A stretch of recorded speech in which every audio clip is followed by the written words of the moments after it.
Welcome to target सरकारी नौकरी। मैं हर्षाद अली। समीक्षा अधिकारी 2016 की पुनः परीक्षा आपकी 20 सितंबर को कराई जानी है, जिसके लिए आपके पास केवल 20 दिन का समय बाकी है।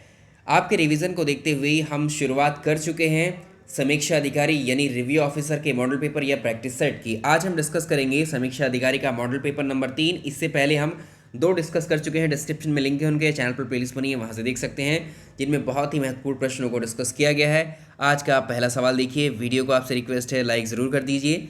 निम्नलिखित में से किस राज्य के मुख्यमंत्री ने जनवरी 2020 में राज्य के पहले वर्चुअल पुलिस स्टेशन का उद्घाटन किया है? तो 28 जनवरी 2020 को उड़ीसा के मुख्यमंत्री हैं नवीन पटनायक। इन्होंने भुवनेश्वर में उड़ीसा के पहले वर्चुअल पुलिस स्टेशन का उद्घाटन किया है। ये पुलिस स्टेशन, जो वर्चुअल पुलिस स्टेशन बनाया गया है उड़ीसा में, ये किस काम में आएगा? जो अज्ञात मोटर वाहन चोरी के मामले होते हैं उसमें ऑनलाइन रजिस्ट्रेशन के थ्रू एफआईआर कराने की सुविधा इस पर मिलेगी। तो इसका आंसर हो जाएगा ऑप्शन ए। अगले सवाल की तरफ चलते हैं।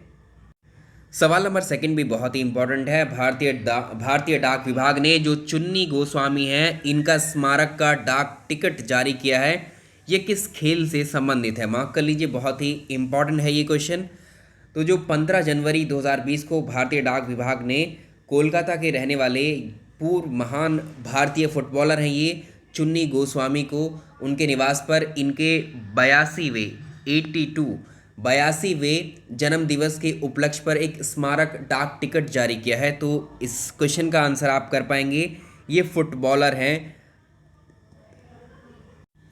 अगर हम चुन्नी गोस्वामी की बात करें, ये एक फुटबॉलर हैं जो कि पश्चिम बंगाल में कोलकाता से बिलोंग करते हैं और इनका 30 अप्रैल 2020 को दिल का दौरा पड़ने से इनका जो है निधन हुआ था। और अब एक इम्पॉर्टेंट क्वेश्चन इनसे कनेक्टेड और है। अब देखिए, गोस्टापोल हैं और जो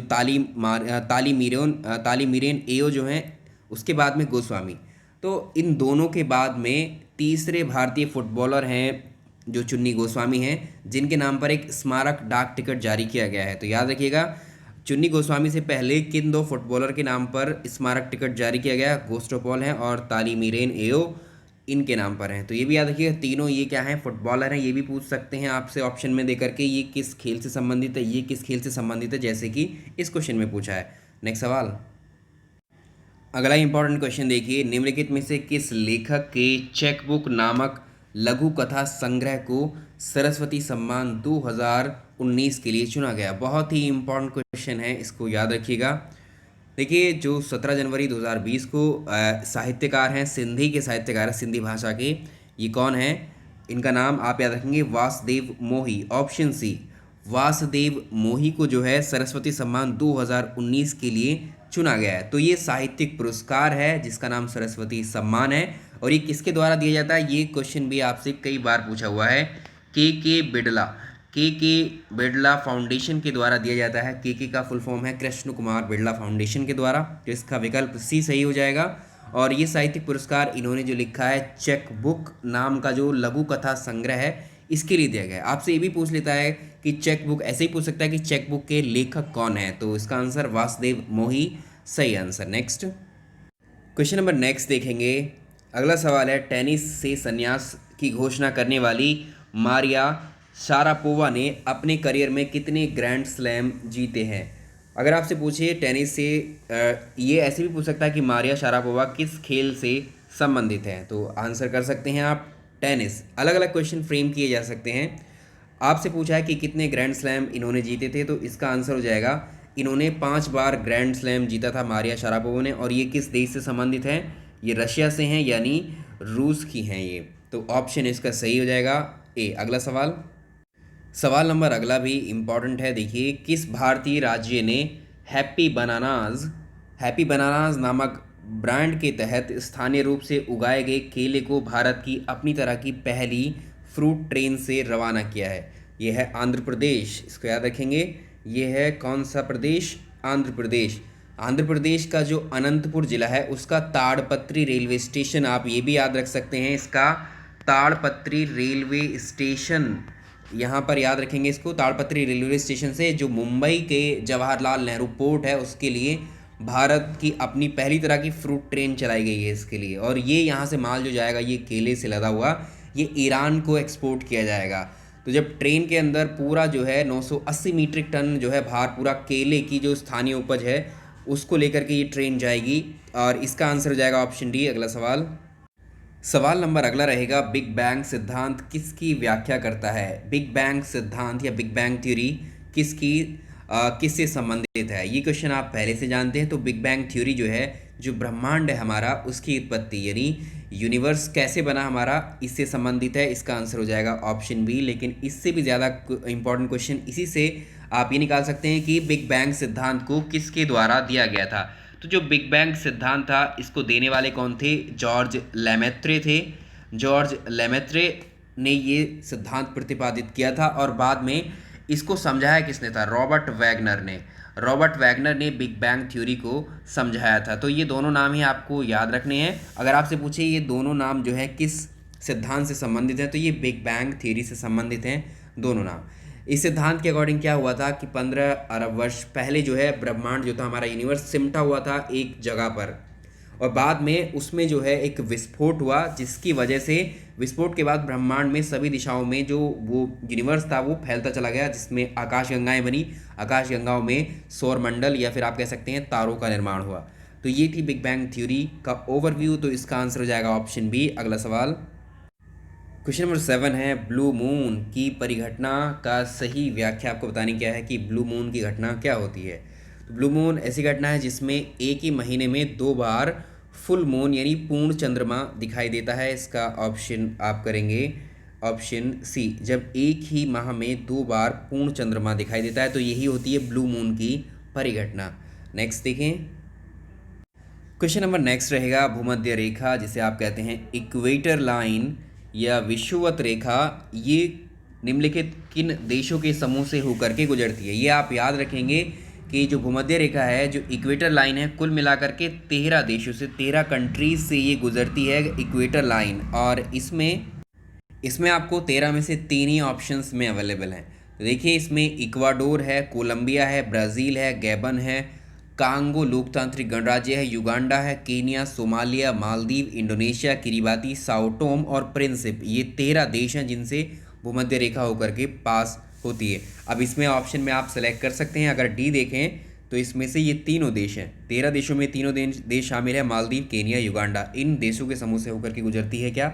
भूमध्य रेखा। अगला सवाल, क्वेश्चन नंबर नेक्स्ट देखिए, बहुत ही इंपॉर्टेंट है ये। प्राचीन गोंडवाना लैंड जो है नामक जो वृहत स्थल भाग था, निम्नलिखित में से कौन सा भूभाग इसमें शामिल था? बहुत ही इंटरेस्टिंग और इम्पॉर्टेंट क्वेश्चन है। तो देखिए अगर हम बात करें किसकी, गोंडवाना लैंड की, तो जो हमारी पृथ्वी थी, जैसे आप पृथ्वी पर आप देखते हैं क्या है, 8 कॉन्टिनेंट हैं। आपने अभी आप देखते हैं वर्तमान में 8 कॉन्टिनेंट हैं और महासागर हैं। जो शुरुआत हुई थी पृथ्वी पर, कार्बोनीफेरस युग था उस वक्त में। कार्बोनीफेरस युग जो था ये 359 से लेकर 299 मिलियन वर्ष पूर्व का समय था। उस वक्त पृथ्वी पर, हमारी अर्थ पर एक सिमटा हुआ भाग था लैंड का, भूमि का एक सिमटा हुआ भाग था जो केवल एक ही जगह था। पूरे अर्थ पर केवल एक ही ये महाद्वीप था, इसको कहेंगे। बहुत बड़ा लैंड था और इस लैंड को नाम दिया गया था पेंजिया। और इसके तरफ जो पानी था सारा, ये महासागर था चारों ओर से, इसको नाम दिया गया था पैंथालासा। ये किसने दिया था? अल्फ्रेड वैगनर ने इसको नाम दिया था पैंथालासा। बाद में क्या हुआ, महाद्वीप, ये जो है महाद्वीप जो है धीरे धीरे से क्या हुआ, इसको अब इसमें जो है एक तरीके से महाद्वीप टूटना शुरू हुआ। ये जब ये टूटा तो इसके 2 पार्ट्स में ये डिवाइड हुआ। एक तो इसका उत्तरी भाग है इसका, और ये दूसरा दक्षिणी भाग है। जो इसका उत्तरी भाग है ये विभाजित हुआ था उत्तरी भाग में, इसको नाम दिया गया लॉरेशिया, और इसका दक्षिणी भाग को नाम दिया गया गोंडवाना लैंड। आगे चलकर गोंडवाना जो है फिर से कई अलग अलग भूखंडों में, कई अलग अलग महाद्वीप में जो है ये विभाजित हो गया, जिसमें से कौन कौन से बने थे? एक तो बना है south America continent, south America महाद्वीप। एक है ऑस्ट्रेलिया महाद्वीप, याद रखेंगे इसको भी। अफ्रीका महाद्वीप, मेडागास्कर भी यहीं से बना है, मेडागास्कर जो आइलैंड है, और अंटार्कटिका भी यहीं से बना है। दक्षिण वाले भाग से गोंडवाना लैंड की बात चल रही है। और जो प्रायद्वीपीय भारत है, पेनिनसुलर इंडिया है, ये यहीं से बने हैं सारे। तो इसका आंसर आप कर सकते हैं अब आराम से।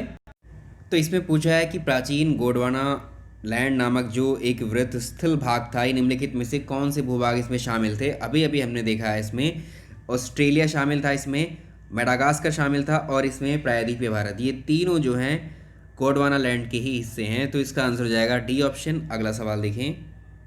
सवाल नंबर अगला है, निम्नलिखित में से किस समुद्र में कोई ज्वालामुखी विस्फोट नहीं हुआ है?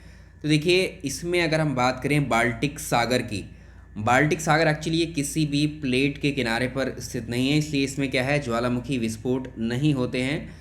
और इसका आंसर हो जाएगा ऑप्शन सी। करेक्ट आंसर रहेगा बाल्टिक सी, ऑप्शन सी। नेक्स्ट क्वेश्चन, सवाल नंबर अगला, ये जो है बहुत सिंपल क्वेश्चन है, इसका आंसर आप कर लेंगे, लेकिन इसके साथ जो अतिरिक्त जानकारी होगी वो ज़्यादा इंपॉर्टेंट है। क्षेत्रफल के संदर्भ में वैश्विक स्तर पर भारत का कौन सा स्थान है? एक्चुअली क्वेश्चन कॉमन हो गया है आजकल, इसका आंसर आप लोग कर पाएंगे आसानी से। तो विश्व का 7वां सबसे बड़ा देश है भारत, इसमें ऑप्शन डी हो जाएगा। क्षेत्रफल के हिसाब से विश्व का 7वां बड़ा देश है, और ये जो 7वां बड़ा देश है ये 2.4% हिस्सा ये पृथ्वी के लैंड पर है भारत का। ठीक है, अब आपसे पूछ सकता है कि 10 सबसे बड़े देश कौन से क्षेत्रफल के हिसाब से, तो आप इसको याद रखेंगे, ये आपको पता भी है, रशिया का क्षेत्रफल विश्व में सबसे ज़्यादा है अगर कंट्रीज़ में बात की जाए। ये लिस्ट है आपके सामने, इसमें जो क्षेत्रफल के हिसाब से विश्व का सबसे बड़ा देश है वो रशिया है, रूस है, जिसका कुल भूभाग का जो है 11% हिस्सा है इसका, और कनाडा का 6.1। इस तरह से आप याद रखेंगे। और टोटली जो है 7th पोजीशन पर कौन है, इंडिया है। इसमें जो ब्राज़ील देश है ये क्षेत्रफल के हिसाब से, ब्राज़ील देश क्षेत्रफल के हिसाब से और जनसंख्या दोनों के हिसाब से 5वीं पोजीशन पर आता है। पहली पोजीशन पर आता है रशिया, ये भी याद रखेंगे आप। तो इसका आंसर हो जाएगा ऑप्शन डी। अगला सवाल, सवाल नंबर अगला भी बहुत इंपॉर्टेंट है, क्वेश्चन नंबर नेक्स्ट देखेंगे। तो सवाल नंबर 12 है, डैम्पियर हॉजेस रेखा के बारे में निम्नलिखित कथनों पर विचार कीजिए। पहला कथन है, ये रेखा साल 1928 में ब्रिटिशर्स द्वारा खींची गई थी। तो डैम्पियर हॉजेस रेखा साल 1828 में खींची गई थी ये रेखा, और ये जो है अंग्रेज़ों के द्वारा बनाई गई काल्पनिक रेखा है। इसमें 2 व्यक्ति शामिल थे, लेफ्टिनेंट अलेक्जेंडर हॉजेस और कमिश्नर विलियम डैम्पियर के द्वारा निर्धारित की गई थी। तो पहला स्टेटमेंट इस हिसाब से तो सही नहीं होता है। अगला देखिए, रेखा भारत और म्यांमार के बीच में सीमा निर्धारित करती है। तो ये रेखा जो है, जो सुंदरबन का डेल्टा का जो उत्तरी भाग है उसको चिन्हित करती है। ये सुंदरबन के डेल्टा के उत्तरी सीमा को जो है बनाती है ये, और जिसमें सुंदरबन का जो एक तरीके से वन वाला एरिया है वो शामिल है इसमें। तो इसको कह सकते हैं जो पश्चिम बंगाल है उसके 24 परगना दक्षिणी और उत्तरी जिलों से ये होकर के गुजरती है, ना कि ये सीमा भारत और म्यांमार के बीच में है। तो इसका ऑप्शन आप कर लेंगे, आप ना तो 1 सही है ना तो 2 सही है। अगला सवाल नंबर अगला देखेंगे, भारत के सबसे उत्तरी बिंदु जिसका नाम है इंदिरा कॉल, इसके संदर्भ में नीचे कथन दिए हैं, आपको बताना है कौन से सही है। तो ये महान हिमालय में अवस्थित है। पहला स्टेटमेंट देखें, जो इंदिरा कॉल है ये महान हिमालय में अवस्थित है। एक्चुअली ये काराकोरम रेंज में है, ना कि हिमालय में, महान हिमालय में है। इसका नाम दिवंगत प्रधानमंत्री श्रीमती इंदिरा गांधी के नाम पर रखा गया। अगर सेकंड स्टेटमेंट की बात करें तो देखो, अगर हम इसमें बात करें तो इसकी एग्जैक्ट लोकेशन पर अगर आपसे पूछ सकता है, ये जो काराकोरम रेंज में स्थित जो सियाचिन मुज़तग है, इस ऊंचाई पर ये स्थित है। तो ये महान हिमालय के उत्तर में स्थित जो ट्रांस हिमालय है, ये ट्रांस हिमालय का हिस्सा है, ना कि महान हिमालय का। तो पहला स्टेटमेंट गलत हो जाता है। इसका नाम जो है प्रधानमंत्री इंदिरा गांधी के नाम पर रखा गया, ये स्टेटमेंट गलत है। इसको जो है बल्क वर्कमैन थे 1912 में, बल्क वर्कमैन के द्वारा ये नाम दिया गया था। जो देवी लक्ष्मी है उनके कई नामों में से एक नाम पर ये रखा गया है, तो ये स्टेटमेंट भी गलत हो जाता है।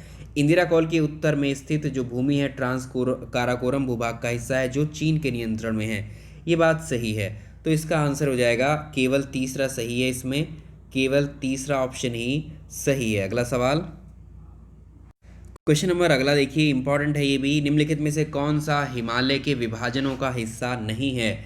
हिमालय का विभाजन आप लोग पढ़ चुके हैं ऑलरेडी। तो इसमें जो है 3 हिस्से हैं इंपॉर्टेंट, जिसमें महान हिमालय है, मध्य हिमालय है या बाह्य हिमालय, जिसे हम क्या कहते हैं, हिमाद्री है, हिमाचल है या फिर शिवालिक है। जो महान हिमालय है या आंतरिक हिमालय को हम हिमाद्री कहते हैं, जो मध्य हिमालय है इसको हम हिमाचल कहते हैं, और जो बाह्य हिमालय इसको शिवालिक कहते हैं। तो ये तीनों पार्ट है। अगर सह्याद्री की बात करें, सह्याद्री किसका हिस्सा है? ये पश्चिमी घाट का हिस्सा है। तो इसका ऑप्शन डी हो जाएगा सही आंसर। अगला सवाल नंबर अगला देखिए, करेवा निक्षेप कहाँ पर पाए जाते हैं? जो करेवा निक्षेप हैं एक्चुअली ये कश्मीर हिमालय के हिस्से हैं, ये कश्मीर हिमालय में पाए जाते हैं। यहाँ पर जाफरान की खेती जो है एक तरीके से बहुत ही इंपॉर्टेंट मानी जाती है, और यहाँ केसर भी जो है एक तरीके से उगाई जाती है। तो ये जाफरान और केसर के लिए फेमस है Kashmir, Himalaya. Next question number अगला देखिए, 2 दशकों के बाद में टोक्यो ओलंपिक 2020 जो कि 2021 तक स्थगित है, इसके लिए अर्हता प्राप्त करने वाले पहले भारतीय घुड़सवार कौन हैं? तो डबल एशियाई खेलों के पदक विजेता रहे हैं जो फवाद मिर्ज़ा हैं, फवाद मिर्ज़ा ऑप्शन सी। ये जो है 2 दशक के बाद जो टोक्यो जापान में आयोजित होने वाली ग्रीष्मकालीन ओलंपिक प्रतियोगिता है, इसमें अर्हता प्राप्त करने वाले ये पहले भारतीय घुड़सवार बने हैं। कोविड-19 की वजह से जो है इस ओलंपिक को अगले वर्ष तक के लिए स्थगित किया गया है, तो इसका आंसर ऑप्शन सी है। क्वेश्चन नंबर नेक्स्ट देखिए, इंदिरा गांधी अंतर्राष्ट्रीय हवाई अड्डा या इंदिरा गांधी इंटरनेशनल एयरपोर्ट जो दिल्ली में है, इसमें महिलाओं की सुरक्षा सुनिश्चित करने के लिए कौन सी कैब सेवा का जो है शुभारंभ किया गया है? इंपॉर्टेंट क्वेश्चन है, मार्क कर लीजिए, ये आ सकता है। तो इसका आंसर आप करेंगे option D, women with wheels. Women with wheels नाम की कैब सेवा शुरू की गई है, इसका नाम आपको मिलेगा सखा कैब। ऑप्शन में आपको सखा कैब या वीमेन विद व्हील्स, ठीक है। तो ये व्हील्स है, ठीक है, इसको याद रखेंगे। तो ये जो है सर्विस शुरू की गई है IGI इंटरनेशनल एयरपोर्ट पर। तो ये टैक्सी जो है, एक्चुअली ये कैब जो है जो महिला ड्राइवर हैं उनके द्वारा चलाई जाती है, और ये सेवाएं केवल महिला और उनके जो परिवार वाले पुरुषों को जो है प्रदान की जाती है एक तरीके से। तो इसका आंसर हो जाएगा डी। देखिए एक और बेहद इंपॉर्टेंट क्वेश्चन है, ये क्वेश्चन ज़रूर बन सकता है इस बार एग्जाम में। भारत में रामसर स्थलों की संख्या कितनी है? भारत में कुल रामसर स्थलों की संख्या कितनी है? तो अभी वर्तमान में जो रामसर साइट्स हो गई हैं भारत में वो हैं 37 याद रखेंगे। भारत में अब कुल 37 रामसर स्थल हैं।